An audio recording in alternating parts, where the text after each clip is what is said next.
नीट बस बाबा, ब्रेक नका देऊ हा.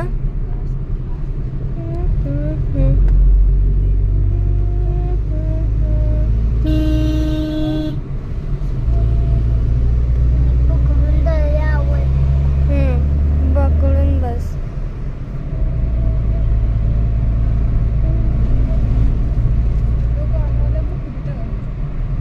आता उभी केली कुठं गाडी. आता जमाना फोटोचा आहे होय. बघ दीदी, हे आहे ना, ह्याची शूटिंग करायची आहे. मला हात जायचंय. पिवळा आहे ना, पिवळा. मग त्याची शूटिंग करतो ना ग, बस ना. आकाशाच्या क्लासला